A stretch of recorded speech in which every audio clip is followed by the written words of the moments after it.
Welcome to Foundation Repair Marketing Secrets, the podcast that's rocking the foundation repair industry. Discover how to boost your leads, raise your profits, and lift your digital presence. Together, let's dig deep and transform your foundation repair business. All right, everyone. Welcome to Foundation Repair Success Secrets. We have a real treat today. We have Matt. Welcome, Matt. Hey, how you doing? Good. Thank I you for love the having me. hat. Thank Yeah, you. absolutely. No one rocks a hat. Usually we'll get a polo if we're lucky.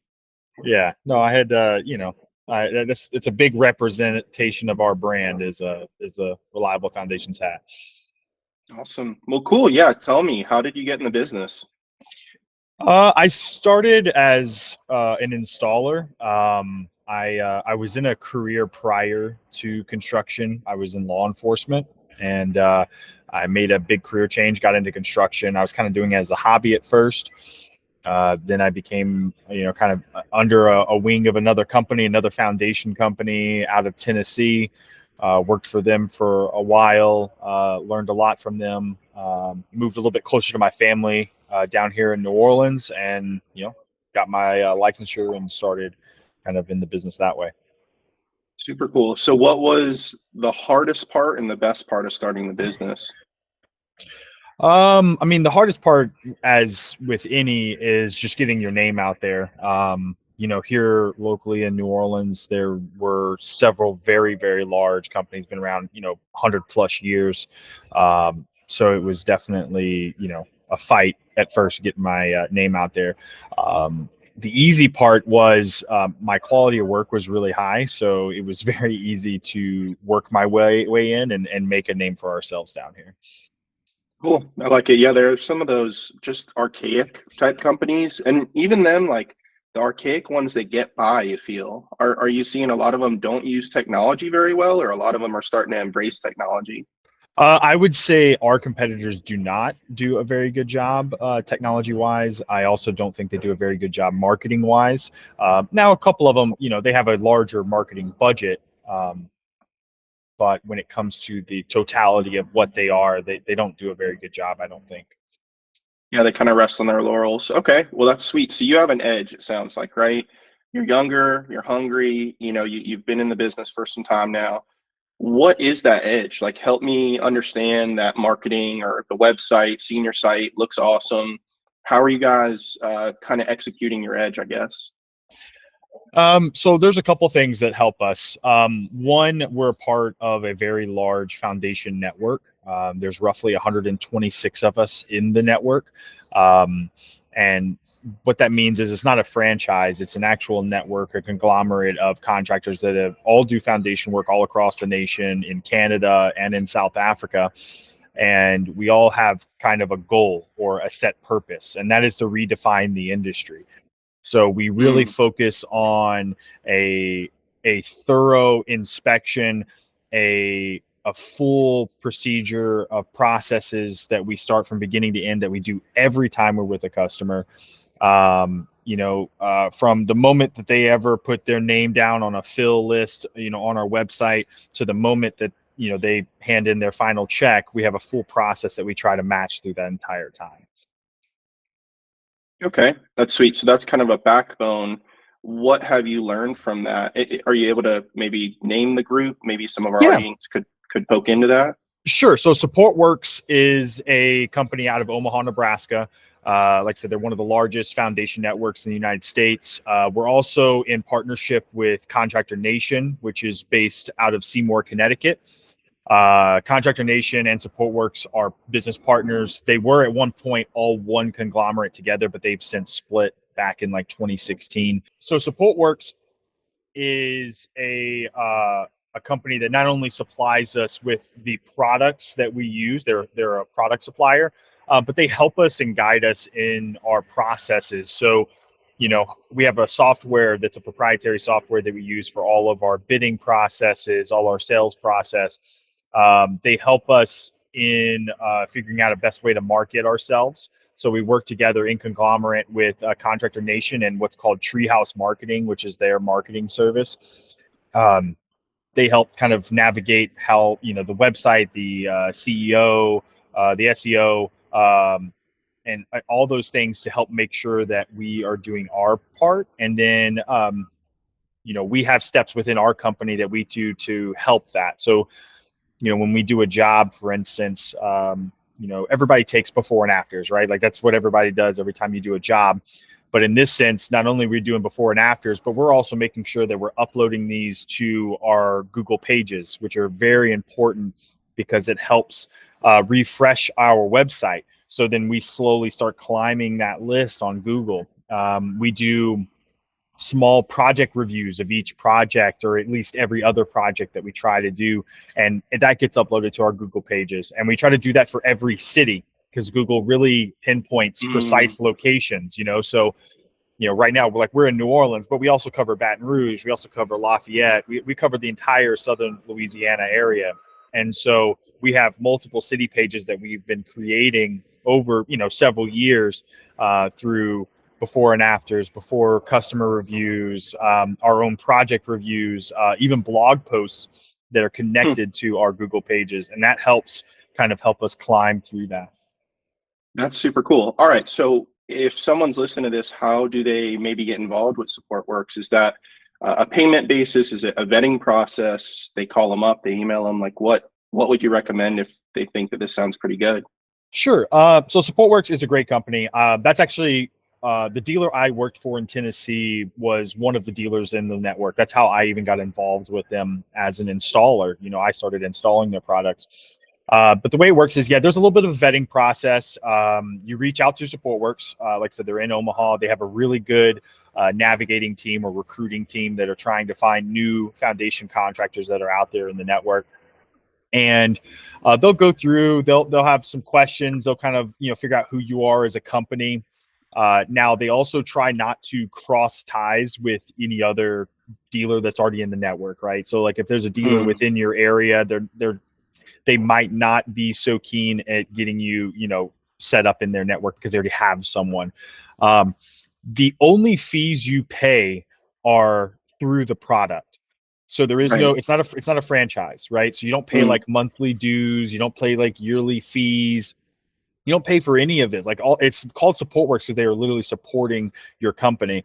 You just pay through a little bit more of a premium product. So where I could get this exact same product for maybe a few dollars less, per item, I pay for it through that, and that's what pays for my service. And in that you get, a marketing coach, an office coach, a business coach, sales coach, production coach, and you get all those things for free, basically from paying through the product. Right. And then the product really shows for the customers as well. Even though they're not down looking at the peers, you guys have that extra faith and that extra confidence when you're delivering the product. That's cool. Tell me how you think about that in terms of estimates and things. Like there's the Chuck in the Truck guys out there. There's the old school, like you said, guys who've been around for 100 years. How do you guys differentiate when it comes to actual giving of estimates? How do you compete when you get that opportunity? Yeah. So, I can't say anything because at one point I was a Chuck in a Truck, right? And even SupportWorks, you'll hear the story from them. They started, in 1972, Thrasher Basement Systems, which is now just Thrasher, as their branding has changed over the years. They're a really large foundation company in Omaha. They started, in a van in a garage in 1972. So, nothing against the Chuck in the Trucks, but we've all been there. Yeah, we all start somewhere. Yeah, exactly. Everyone. But what helps us really differentiate ourselves is even when I was the Chuck in the Truck, right? Like I was that person. The key is one, doing a thorough inspection, setting enough time for your inspection. Don't rush through your inspection and just go, oh, yeah, looked under the house, did a couple of measurements. Yeah, this is what you got going on. Doing a full thorough inspection. When we do a foundation inspection, we're typically taking anywhere from an hour and a half to 3 hours at the customer's house. It is a true inspection. We thoroughly look at everything that's going on through the home. We look at what's going on the inside. We look at what's going on the outside. We take all kinds of measurements. We use a zip level, which is a pretty common process nowadays in the foundation industry. If you don't have it, get a zip level. It's one of the best products in the market when it comes to leveling a home. And you go through and you measure the entire home. Like I said, you spend there about 3 hours. Well, during that 3 hour process, you're also presenting all your solutions. So you're showing them the problems, you're presenting the solutions, and you're presenting them a proposal the same time that you're out there. Instead of going there, measuring real quick, oh, I'll get you a quote a little bit later today. Well, you get home, your kids are there, you got, your wife's asking you to do some tasks, whatever that is, and you get behind, and then you don't give them a proposal for 2-3 days, and you're like, oh, I meant to send Miss Cindy that quote. We don't do that. It's the moment we get there, we are there dedicated to that customer. And by the time we leave, they know exactly what it's going to take to do the job and exactly what it's going to cost. Okay, that's awesome. And what is a normal process in terms of giving the estimate? Is that something normally you guys spend 10 minutes or an hour? I know it varies case by case, but what is kind of like the standard of, all right, we've done our whole viewing, everything looks good or doesn't look good. You guys are there for a reason. But when you guys get the whole idea, the estimate built, are you then going to the owner, and is it usually a 20-30 minute thing? Does a project manager have to come inspect, prior to an actual job done? So so the way the sales process works is, like you said, you have an inspection, you go through the inspection process, however long that takes, depending on the size of the home. Then what you do is you bring out your laptop and you present using, like I said, that SupportWorks has a proprietary program, but just if you weren't even using this program, if you just you yourself just present your solutions and your problems there, go ahead and show all your different options. In some cases, customers really only concerned about like this one corner of their home, but when you get there, you're like, well, really, it's the whole thing. The whole thing is leaning to one direction. It's not just this corner or whatever. So, we'll give them options based off of, if we can, based off of what the customer wants. That usually takes roughly 10 to 15 minutes, most of the time, your sales process, your sales proposal. After that 15 minutes, usually you're either collecting a deposit check right there, or you are setting up financing. We offer in-house financing. We use a couple different companies. I do recommend don't get set on using one finance company. I've used several over my timeline. 3 of them right off the bat are Aqua Financing, Hearth, and Synchrony, which is a pretty large financing company. They all have benefits and tweaks and things, but we offer those to the customer. So the customer will potentially use financing, or they'll get their own financing, right? So that's typically how that process goes. And then from there, there's other checks and balances after that. It goes to production, the production manager and the sales manager, which I run the sales management side of it. We look at everything. We go over, make sure the sale was done properly, making sure there's nothing that was missed, anything like that, any kind of red flags that might stick out. Now, obviously, any job you're in construction, this is just construction across the board, you're going to run into things sometimes that you maybe didn't expect. That's just where you got to be open and honest with your customer up front and just say, hey, I'm only here 15, or even for my inspections, like I said, I'm only here for 3 hours. My guys might be here a week doing things on here. They're sometimes going to find things that maybe the inspector missed. It just happens. It's life, And so long as you're open with that customer and explaining those things, the customer's usually pretty open to those kinds of changes. Yeah, no, it's beautiful. Change orders are a beast. I've been in the field with our clients before, and some of them are past clients for certain reasons. Their sales team just want to get a check, want to get a commission. And I would be on those jobs where I'd see the sales process, and then I'd see the back end, the fulfillment, the operations go in, and they'd look and they go, oh, we got set up for failure. This sucks. Like I'm going to talk to the sales guy. I'm going to make him have to talk to the customer. And the sales guy says, I don't want to touch it. That's your problem. You're on site. So how do you guys deal with that kind of the front and the back? How do you make that? Because it's a hard problem. How do you guys make that as clean as possible, where the back end doesn't want to kill the front end and the front end doesn't want to kill the back end? Yeah, so that is always a fight. This is just in construction in general, not even in just foundation companies. There's always this, separation of team, right? There's a separation between sales team and production teams. Sales team thinks they can do no wrong. Production team thinks the salesmen don't know what they're doing. It's constant back and forth. I've been a part of that production, team thinking those things, but one of the key things that SupportWorks drives, and we as a company drive, is called one team, company one team. And so every week we have our company meeting, right? Every Monday, every Monday morning we get together at 6:30 in the morning at our office. The entire company gets together. We'll have a sales meeting, we'll have a production meeting, and then we'll have a one team meeting where we bring everybody together and we go down the line. We go down across sales that are coming up, that the production has coming up for that week. We go over maybe some sales the salesman ran into, and they're like, man, I kind of ran into this problem. I wasn't really sure how to quote it. So I still need to quote this particular problem. And a couple of the production guys will kind of chip in and like, hey man, yeah, looking at that, I would do this. We have a really big, keen push on salesman to production manager, back and forth communication, and even foreman communication, because we want the salesman to feel comfortable to talking to the foreman and ask them a question if they're not sure. And we also want the foreman to feel comfortable that they can go to the salesman and be like, hey, something's not right here. I'm finding this issue, or whatever that is. We also do a lot of incentive-based things. And so, for instance, if a salesman goes out, gives like an option 1 or an option 2, and the customer didn't go for that option 3, if the foreman's out there, he can push for that option 3, and it gives him a little bit of incentive because he gets a little bit of that commission basically for upselling that customer. And the salesman also gets some of that commission, kind of splits commission on that extra dollar amount, because the salesman did present it just didn't get sold at that time. And so it kind of incentivizes the foreman and the salesman to communicate more. Now, of course, you're going to have conflicts. We're all human. Some foremen and some salesmen are just never going to get along. It doesn't matter what you do. Right. But we really do try to push that one team atmosphere. And I will say, since we have implemented it, and of course, since I've become part of SupportWorks and we've really pushed that, it's been a big game changer in just the communication aspect of our company. Yeah, that makes sense. And I would say probably the people who stick around long term are the ones who thrive under it, and the ones who come and go, they're not a culture fit. They're really trying to get the paycheck, worried about next week rather than the next 10 years.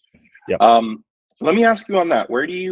I was in the Atlanta market for a while. I now live in Florida, so we have a lot of contacts here, obviously throughout the country, but wherever you kind of sit, you notice all these different people, you're talking in your community. Where do you envision, if you were to ever sell? In Atlanta, we saw it with a number of companies. There's one called ESOG.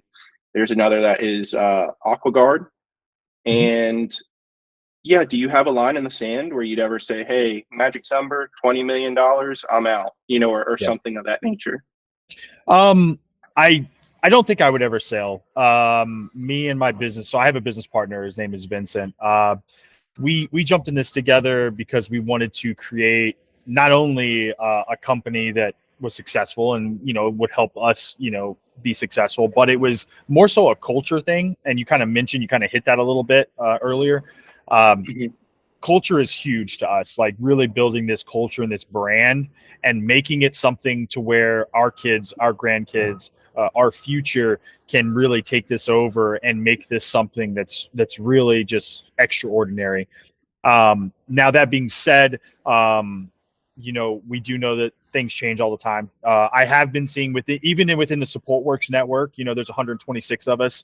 Several of the older guard, I would say, or the older network that's been in the network since the 70s and 80s. Some of them have sold to SupportWorks. They've actually sold into SupportWorks. So SupportWorks has started to kind of buy some of the older dealers that have been around for a long time. So I do know that has happened. AquaGuard, I actually know AquaGuard. I know exactly that exact company. So Marietta. Yes, they sold into, I want to believe, Groundworks. I believe is the company they sold to. Groundworks actually comes from SupportWorks. So SupportWorks, there was roughly around 10 or 12 dealers. They had differences in opinions between SupportWorks and themselves, and so they created Groundworks, which is a direct competitor to SupportWorks. They are ran like a franchise, so they're ran differently. They're not ran like a dealership agreement. It is a franchise. You work now under their network. It is their company, So that's the biggest difference between Groundworks and SupportWorks. Nothing against Groundworks. I know some of the guys over there that have switched over and sold their business to Groundworks. There's a really big one actually in Florida, Alpha. They sold to Groundworks. for you, LRE would probably be the closest Florida dealer that's a Support Works dealer that I would imagine. There's a couple of them down there, but LRE is probably the closest one I could think of. They're out of Tampa. Okay. Yeah, I live in St. Pete, so like 30 minutes down the street. We're the Yeah. better city though. Yeah, Tampa's got the big brand name. We got the beautiful beaches and no Exactly. traffic, but I probably shouldn't tell that secret. Otherwise, we'll have more people down here. No, for sure. Any unique challenges in your market, in terms of Louisiana is amazing. Love it. I've spent a lot of time in Louisiana, Alabama, Texas, Florida, Georgia, etc. There can sometimes be, let's say, financial disparities in certain cases. And again, I've been really, really tight with my clients where I'd go out with their sales team, their production team, and things like that. And some of the jobs the sales guys show up to, you go, "It's a waste of my time." Sometimes it's not. That's the funny irony. How do you guys go against really trying to figure out what is a fit to work with or to even estimate? Or do you guys just estimate everything and don't have a ton of criteria there? So we try not to ever pre-qualify. Okay. That's one of the key things that we train on is no pre-qualification. So yeah, we pretty much write a quote for anyone that calls us. Now, in some cases, we'll run into something that it's just not our cup of tea. Like it's just not something that we do, which does happen. But it's so far and few between. We really try to assess and estimate every customer that approaches us. Okay. What that means though also for us is, yeah, it's a little bit harder on our salesmen. They have to do a little bit more extra work sometimes, especially when there's a financial disparity. Like I said, that's where the financing sometimes comes in. We do have a financer that is low income, low credit score financing. So Cool. there is that option out there. Now, rates are a little crazy, but it gets the job done. It gets their house back in order. It gets them to the point where they actually get to enjoy their home versus being stressed about their home all the time. And sometimes that helps people just in general. That's why I love this industry, is because we're truly helping people. And, foundation work is one of those things where it gets kind of pushed on the back burner a lot. People, they see a crack in the wall, they push it, then it gets a little bit bigger, or they notice another crack, or they just notice, and it just keeps getting pushed. And by the time they call you, it's usually pretty far gone. It's usually, in our case here in Louisiana, we'll have some crazy differences just because of our soil content. So, we were just looking at a house yesterday. It's a brand new home. It was just built in 2021, and it's already settled 8 inches. So, so, there's some big differences of, what we'll run into. And, we understand that those people are like, hey, I didn't expect this. This is not something I was expecting. This is a burden for anybody, whether it's high, you have a lot of money or you don't have a lot of money. It's still a burden. Right. The piers are buried. You don't even get to look at it. It's not a fence. It's not a pool. Correct. Huh. Yeah. It's not a beautification process. It is, it's something that you'll never see again, but you'll have a better peace of mind knowing that it's done right. Yeah. A thing that I say, it may not be the sexiest thing, but you guys are kind of like the cancer doctors. No one wants to see you, but they need you. And you guys can give a really, really good solution. And honestly, there's good doctors, there's bad doctors. You guys strive to be the best doctors possible. And you may say, hey, look, to be honest with you, they may show you a bid occasionally here and there. You're not going to say, let me see the bids. But you may give a bid that's higher, perhaps. You may give a bid that is more thorough, perhaps. And a lot of these people, they're looking at it and they're going, well, look, I can get the cancer treatment done cheaper and faster with these guys. And you're like, yeah, I get that. But then you're going to have the cancer probably or possibly come back in a year or two. And do you want to go through the chemo all over again? Like, come on, let's do it right. We may not be double the price. We may be just slightly more in certain cases. You may be equal, you may be less. But it sounds like to me you guys are very thorough. And maybe you could give me a little tidbit of how you guys deal with that when people talk about other bids or other contractors. How are you going to approach that objection? Sure. Yeah. So you were kind of hitting on very similar verbiage to what we say, not in the sense of the way you said it, but we do try to not only present and present the right solution, but we also want you to understand that not only is this the right solution for you, and you understand the problems that are going on, but we want you to understand that we are the best solution. We are the best at what we do. And you're going to run into, I mean, unfortunately, the way this is, and the way the financial market is currently in the United States, we're at a point where finances are huge right now. Everybody's looking at their numbers. They're looking at their bank. They're looking at, how much they're making versus how much their home costs them. So all of those things come into factor. One of the big things that we really push for is trying to make sure that we give them a permanent solution, not a Band-Aid, right? A lot of our competitors come in, they just want to slap the quickest repair they can find. It's the cheapest bottom dollar. And yeah, it's going to get them right. Most of the time, you're going to have those ones that are going to do it because they're just trying to sell the house, right? So they're just going to get it up, get it right, just sell the home. And now it's the other person's problem. Well, one of our big pushes is we transfer warranties. It doesn't go with the customer, it stays with the home. You can sell the house 5 times, over the warranty period. It doesn't matter. This stays with the home. So that's a big difference between us and our competitors. A lot of them don't do transferable warranties. A lot of them do what they call lifetime warranties, but when you start reading the fine print, it's not an actual lifetime warranty. It's a lifetime warranty on the product, not a lifetime warranty on the labor. And so customers 10 years down the road think that they got this lifetime warranty, and they call the company comes out and it's like, okay, yeah, it looks like it did sink.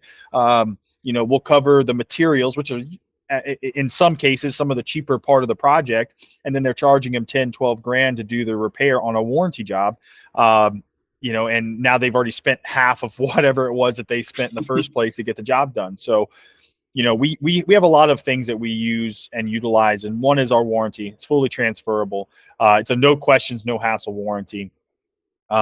We are a company that thrives on, if you call us, we answer on the first time, or, we attempt to, or if we don't, we call you right back. We try to make sure that we're always doing the most thorough, being the most option based. So giving you multiple options to choose from, not just in repair sense, but also, like I said, in financing. All of those factors become kind of our closer, as you would say, in sales, to allow us to kind of close on jobs. And I have several salesmen that are doing very well right now in the sales for 2023. We were just running through our numbers just last week. That's awesome. Yeah, it's funny, people don't necessarily think of that. It's like, hey, I can help people and make a good living.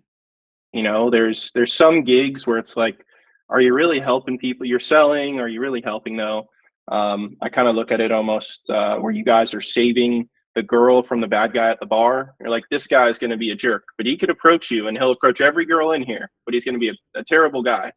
We're the good guy. It's just, I got to get over being shy to approach you to save you from this idiot who's about to come over.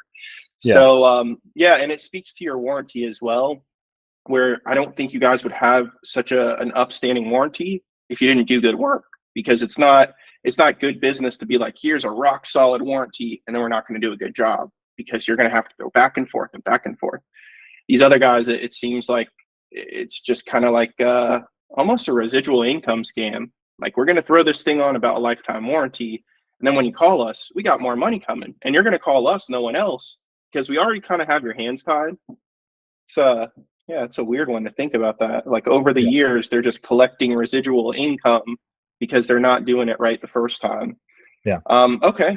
Awesome. Well, anything for the future that you look forward to in the business, or some things that you guys are looking to do? Reliable Foundations, which is actually my second company. I have 2 companies. The focus, like I said, is to build the culture. And, we've been building this brand behind the help of SupportWorks. And every year we have new products coming out, new items that SupportWorks unveils, or new things that we're trying to accomplish within our company. And so we're really pushing this year to kind of grow our imprint across the state more. We're hoping to be setting up a secondary office over the coming couple of years. We really want to make sure that we're putting a good culture out there in just construction in general. We want to make sure that people are happy. We're adding a lot of benefits that a lot of companies don't offer. We're adding a lot of things for just our employees in general. We're paying some of the higher rates to some of the employees because we feel like if we pay our employees better, and we, of course, obviously set up a proper training and the proper techniques for everything, that we're going to get a much better result out of them, and they're going to truly try to help customers.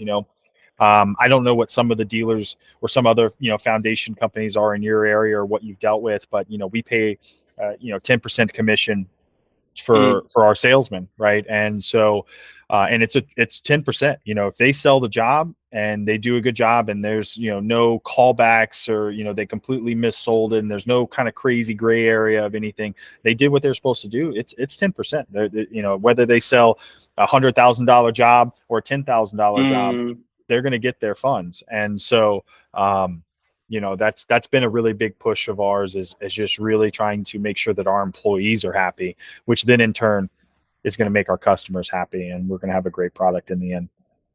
That's awesome. All right. Well, last few minutes, I guess, on that real quick follow-up process. We all know it's great to get a lot of opportunities, a lot of leads, etc.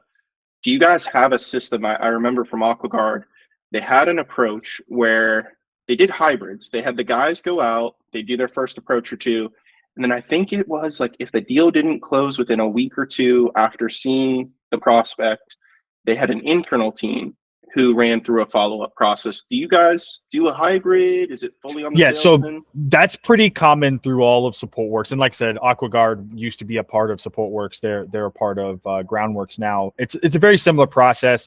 Now, we don't do it so tight as in like a couple of weeks. We actually usually give at least a 30 to 60 day window, because very common here. We are, Louisiana is a little bit lower income state when it comes to, comparatively to the rest of the United States.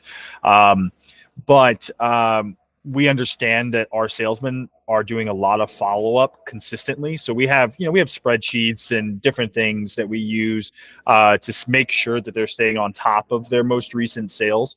But yeah, once they die off, we have an inside sales team that kind of starts taking over and starts trying to kind of close that deal. And then once you get done with the inside sales, that's really it. I mean, until they tell us, hey, don't call me again, we continue to try to communicate with that customer. Right. Yeah. For the sake of helping. Right. Like that's the preface. They're like, you keep calling. It's like, yeah, man, you have cancer. Like the house does, I'm trying to help, or the building, let's say if it's commercial. Yeah. How about that? Commercial, residential, do you guys touch into commercial very much? Yeah, I would say that's not super common within our network. More of our network is residential based, as in like the way the process works and everything. But no, we cover a lot. We do a lot of municipality, so we do like a lot of city government based projects. We do a lot of like HUD, DOJ, like ADA compliant sidewalks, things like that. Because we also handle concrete, not just foundation work. Right, and with then the poly and stuff.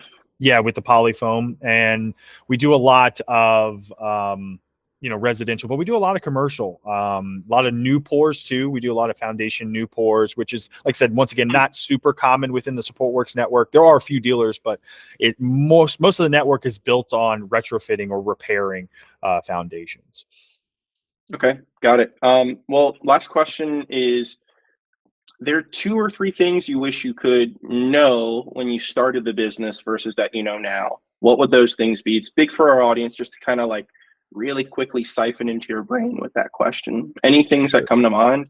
Sure. I will try to preface 3 things that you probably will never hear on this. Finding the right bank to operate with. Okay. I wish I would have known, more in advance some of the opportunities that some other banks offer that others don't. and just the difference in how to operate. As I've grown, funds have grown, security has grown, and having a good bank that really knows what they're doing really helps. It also helps with like lines of credit and funding for growth. And, hey, let's say I want to build a bigger office or a bigger building, to operate out of. I need to make sure I have a bank that's going to be able to allow that growth to happen. So if you're a growth-based company, you're really wanting to grow, finding a good bank. So particularly like I use Chase Bank. That's what our company uses. We didn't at the beginning, and I wish I would have known what I know now. The next thing is finding a really good accountant or head of house. That is key to success, is finding a really good head of house that's going to understand the operation sides of things. It's going to be able to understand how to watch numbers, how to make sure that they're collecting, really good at collections, making sure that communication of that process is really, really tenfold. For the first few years, it was just me and my business partner trying to search down customers and trying to chase them down for the last check or trying to look at numbers. And, it just becomes a chaotic mess, not having someone that's really good at understanding that, and also understanding taxes and things like that. That's why I mentioned accounting. It's not just head of house. Having someone that understands those tax numbers and things like that is really long-term key. Okay. And I would say the most important for us that I'm glad that we know now versus back then is how important a good CRM is. Which is, the back end of your company. We use Salesforce for our CRM. Okay. It's complicated. It's got a little bit of a fee to it. There's some cost to it. But it is by far the best CRM I've ever used. It handles every aspect of the business from the beginning to the end. Okay. We use it for our marketing, tracking our leads. It's all implemented. It's all flooded into Salesforce. So our office knows exactly when someone's filled out forms. They've put in requests on, Facebook or whatever. It all gets funneled into Salesforce. And then, it also then directs straight over to our salesmen. Our salesmen can see all of their appointments, all the scheduling. The office can see their scheduling. They can see the production scheduling. Having that CRM, that whole piece that kind of puts everything together is so important. I ran my first couple of years out of, folders and filing cabinets, and it, you have those missed jobs like, oh man, I was supposed to start that job, but I have this other job that didn't finish. And, it just gets a little chaotic. Having that CRM to just be in your face all the time is huge. It really is. Yeah, that's awesome. Salesforce. The guy's name is Mark Benioff, who started it. He used to listen to Tony Robbins, if you're familiar with that guy. He used to listen to him in his car, and him and Tony are buddies. And in a past life, I worked at a consultancy, and my boss one day, I knew he was going to San Francisco, but he sends the office, and this isn't a big company, so maybe like 10 people, sends me a picture, or the team, a picture of him and Mark Benioff, the CEO, founder, owner of Salesforce, at Mark's house, like a selfie.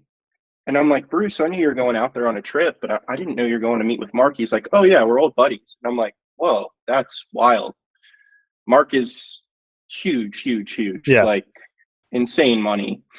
That's cool. And it goes to show, maybe in your case, why that money has flowed, right? The value is there, just like your business. If the value is there and you promote, which you guys are a big proponent of, it's not necessarily always the best people. It's the loudest people. And if you're best plus loud, like you guys are, it's even better. But just goes to speak from the CRM to what you guys are doing. Well, yeah, awesome. Let's give you guys a shout out. Where could people find you, and who is ideal to contact you guys? Sure. So Reliable Foundations, like I said, we're based out of New Orleans. We cover all of Southern Louisiana. You can find us at reliablefoundations.com. We are on Facebook, Instagram. We just recently started a YouTube channel. If you want to check out SupportWorks, they're based out of Omaha, Nebraska. They also have supportworks.com, but they also have a very good YouTube that kind of shows some of the videos, some of the products. They also have their conventions that are recorded. If you ever want to get in touch with us, and you want to ask more questions, maybe you want some more information just on SupportWorks or just on us as a company, kind of how we get through things, we're an open book. We really are. You can call the office. Our office number is directly on our website, or you can reach out to us through Facebook, and we'll reach out to you. And all you do is just ask them, say, hey, I want to get a hold of Matthew Smith, and I'll answer. Cool. Love it. All right. Well, Matt, we're going to end the episode here. You and I will stick on, but everyone, thank you guys again for tuning in to another episode. Have a great day. Oh, you too. Thank you. Thank you for having me. Thanks for joining us today for another revealing episode of Foundation Repair Marketing Secrets. Don't forget to subscribe so you can keep discovering the tools, tactics, and techniques to ensure your online presence is as solid as the foundations you repair. Keep digging deep, and we'll see you in the next episode.